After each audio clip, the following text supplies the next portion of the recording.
Fala pessoal, bem-vindos aqui ao Cidadania SA. Hoje, terça-feira, dia 5 de agosto de 2025, um dia que vai entrar para a história, não hoje, ontem, né?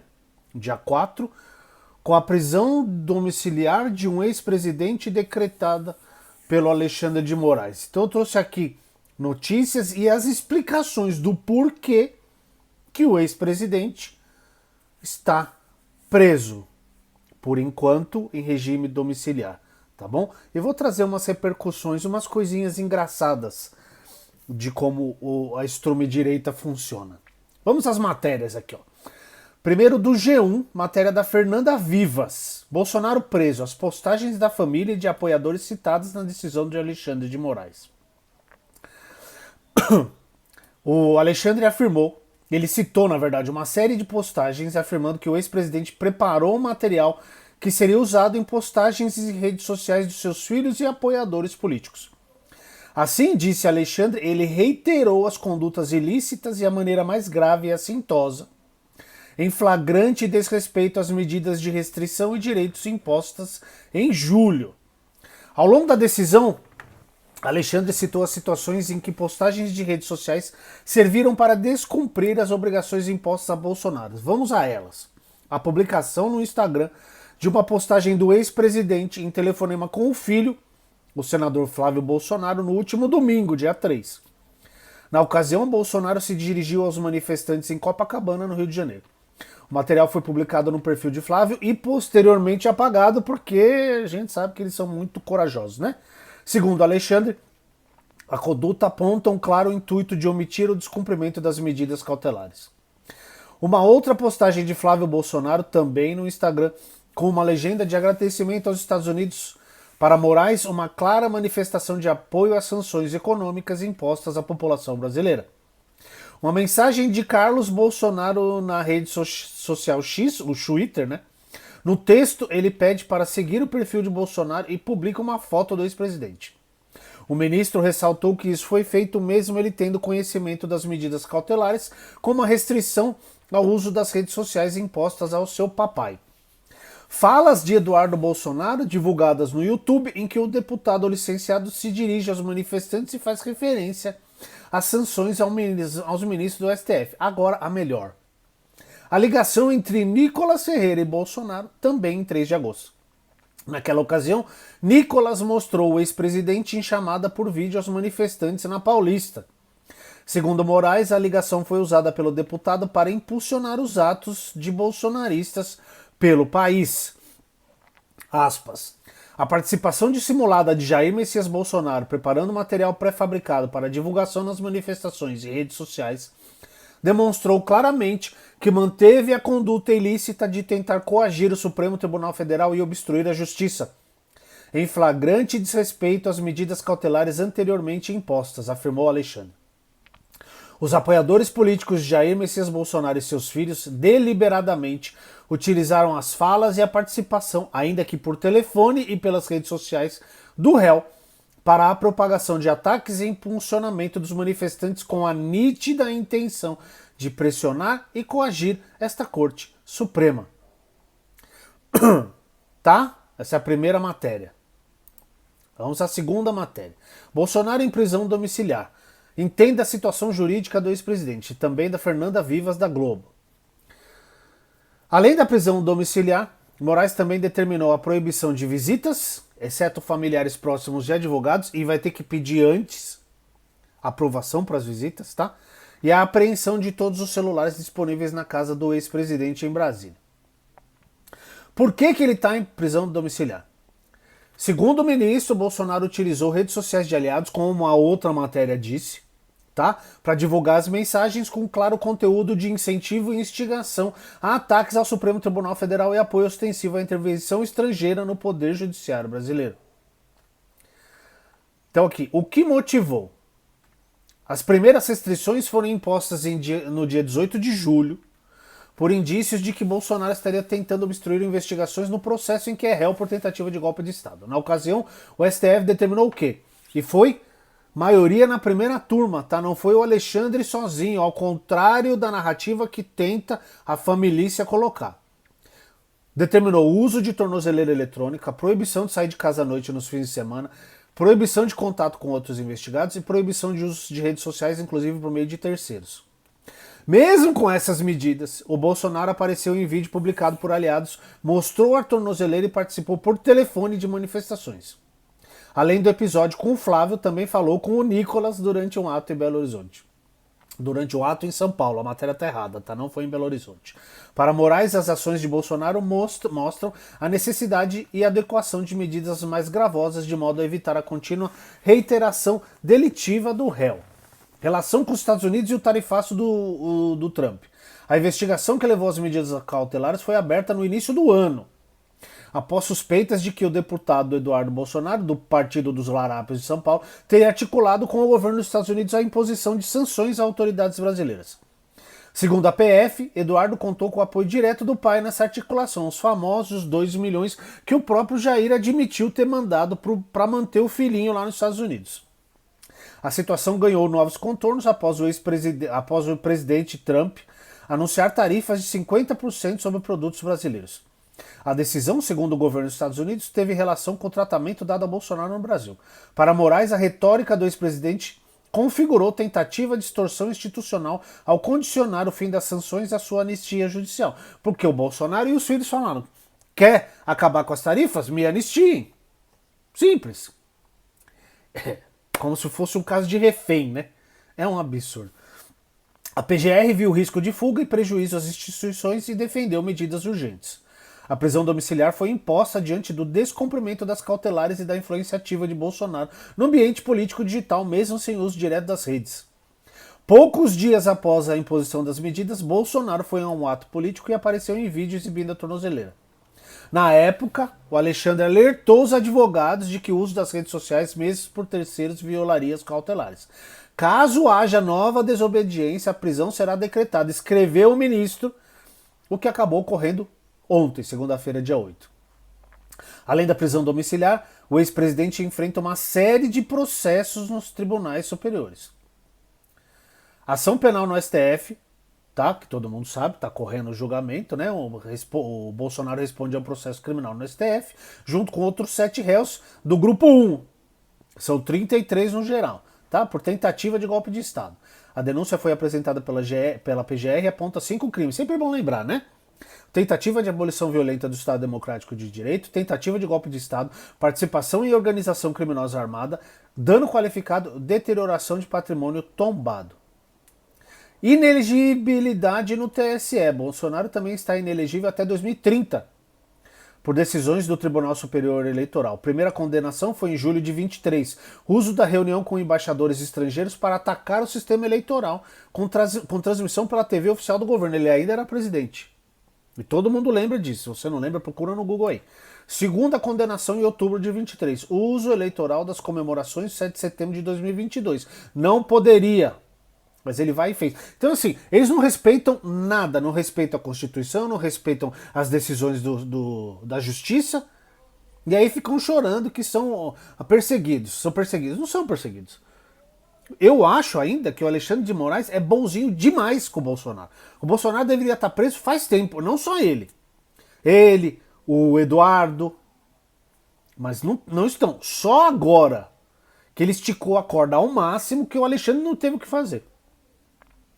Outras investigações contra Bolsonaro. Tem mais coisa contra o ex-presidente, tá? Além da ação penal e da inelegibilidade, Jair Bolsonaro é alvo de outros inquéritos e petições em tramitação no STF que investigam disseminação de notícias falsas e ataques contra ministros do STF no inquérito das fake news, possível interferência de Bolsonaro na Polícia Federal, uma denúncia feita pelo ex-ministro Sérgio Moro. Lembra que ele falou? O Moro falou que o Bolsonaro tinha pedido para me dar pelo menos uma delegacia da PF para eu trocar o delegado da Polícia Federal que está querendo investigar meu filho. Lembra aí? Existência de uma milícia digital atuando contra o Estado Democrático de Direito, o famoso Gabinete do Ódio. Vazamento de dados sigilosos de uma investigação da Polícia Federal. Atos violentos do FDA de 7 de setembro de 2021. Disseminação de fake news que relacionava a vacina contra a Covid-19 à AIDS. Live de Bolsonaro com ataques ao sistema eleitoral e às urnas eletrônicas. Possível interferência da Polícia Rodoviária Federal nas eleições de 2022, que o inquérito do golpe já está mostrando que teve sim uma interferência. E uso indevido da ABIN para monitoramento irregular. Tudo isso aí está vindo à tona. Ou seja, a coisa vai ficar mais feia ainda para o ex-presidente. É o que tudo indica, né? Agora vamos a algumas repercussões aqui. A querida Duda Salabert protocolou uma moção de aplauso a Nicolas por ato que levou à prisão de Jair Bolsonaro. A deputada federal Duda Salabert, do PDT de Minas, protocolou ontem, na Comissão de Segurança Pública e Combate ao Crime Organizado da Câmara, um requerimento de moção de aplauso. Vamos aplaudir, Nicolas! Parabéns! Ao deputado Nicolas Ferreira, do Partido dos Larápios de Minas. A proposta, em comum e carregada de ironia, reconhece a participação indireta do parlamentar na prisão domiciliar do ex-presidente Jair Bolsonaro, determinada pelo ministro Alexandre de Moraes do Supremo Tribunal Federal. De acordo com o requerimento, durante uma manifestação pública, no dia 3 de agosto, Nicolas fez uma chamada de vídeo e exibiu Bolsonaro ao vivo em seu celular para o público presente. O gesto foi muito registrado pela imprensa e se tornou parte das provas que sustentaram a decisão de Moraes, como eu trouxe na primeira matéria aqui no vídeo de hoje. Tá bom? Fantástica. Até que, enfim, o Nicolas fez alguma coisa que presta.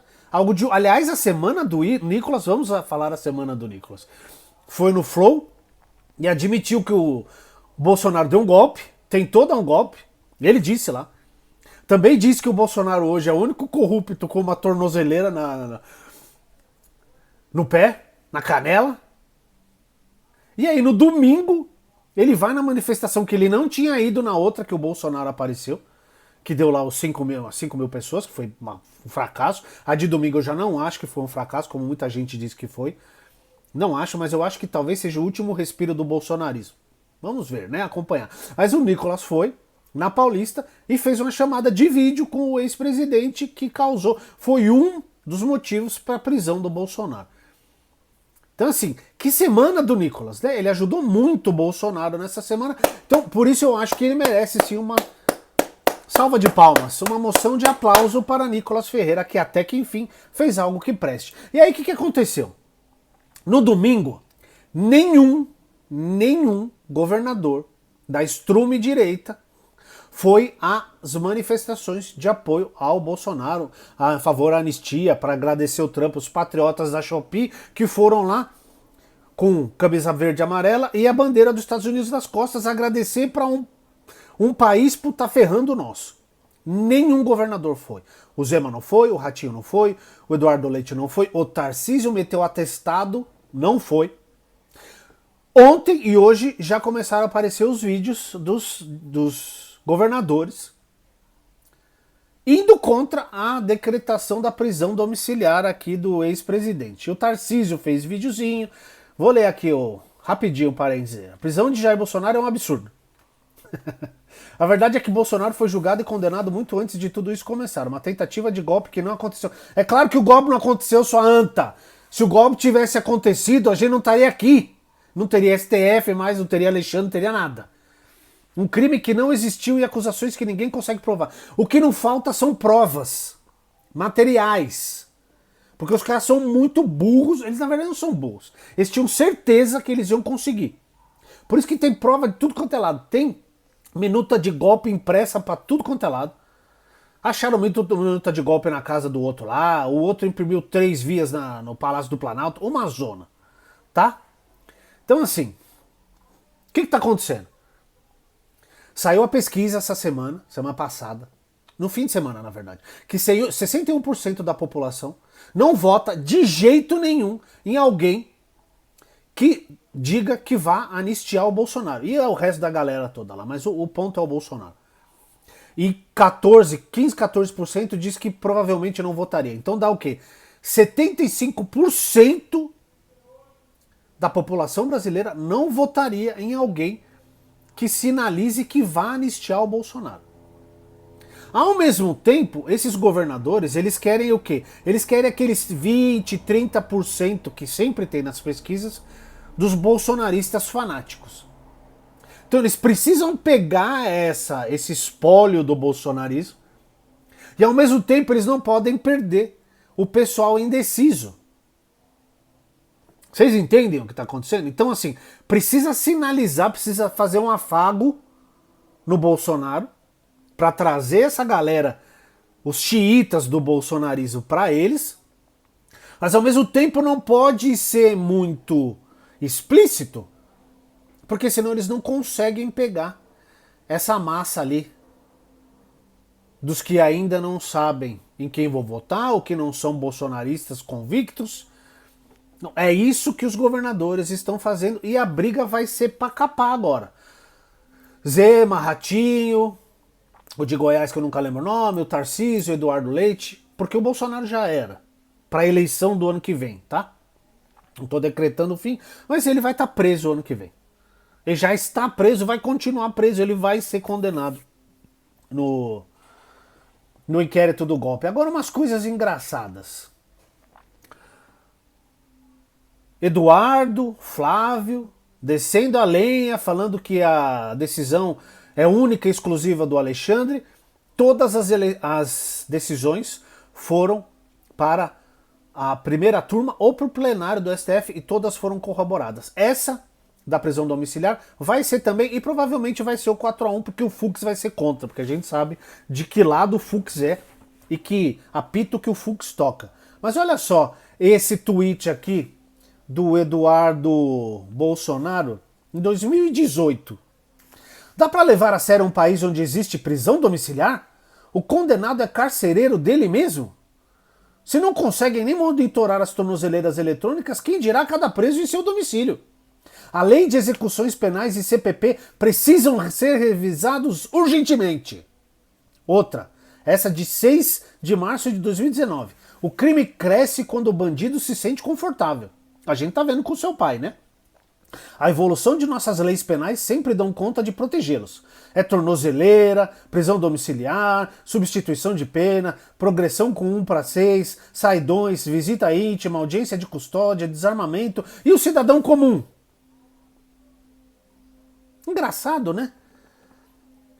Um dos dois, eu já não lembro qual dos dois, postou que a prisão do papai é uma violação aos direitos humanos.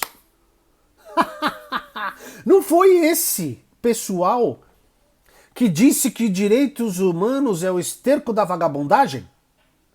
Não foi esse pessoal que sempre foi contra os direitos humanos? Esse pessoal que agora acusa o Brasil de ser uma ditadura, coisa que não é. Se fosse uma ditadura, já teria preso um monte. E tortura. Bolsonaro, quando votou o impeachment da Dilma, exaltou o Ustra, o torturador da ex-presidenta. Ali ele tinha que ter saído preso. Não foi, e a gente está pagando isso até agora. A Dilma foi impeachada. Quem entrou no lugar dela? Temer. O que o Temer fez? Colocou Alexandre de Moraes no STF. A Terra plana, meus amigos, capota. Ela não gira, ela capota. Tá?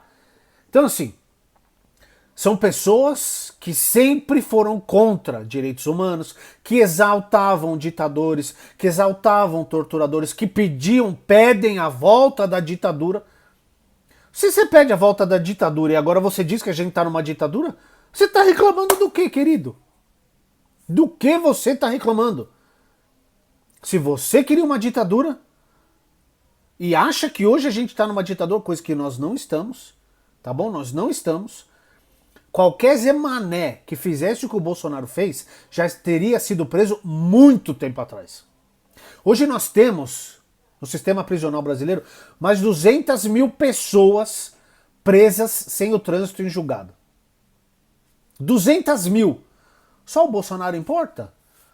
Os direitos humanos para as outras 200 mil pessoas que se dane. Só o coitadinho do papai. Cara, é o que ele sempre disse. Não quer ser preso, não faça besteira. Para não falar outra coisa. Tá? Então é isso. Vocês defendem ditadura, vocês defendem a volta da ditadura. Agora vocês dizem que o Brasil está numa ditadura e reclamam? Vocês sempre foram contrários aos direitos humanos. Agora alegam que a prisão domiciliar do papai é uma violação dos direitos humanos? Vocês são muito cara de pau. O triste, para mim o triste disso tudo, é saber que entre 20% e 30% da população brasileira compram a narrativa, as mentiras e a cara de pau dessa família e dos seus aliados, tá bom? Então, esse foi o vídeo agora de manhã sobre as repercussões da prisão domiciliar do chefe da quadrilha. Um abraço para todo mundo e até o próximo vídeo.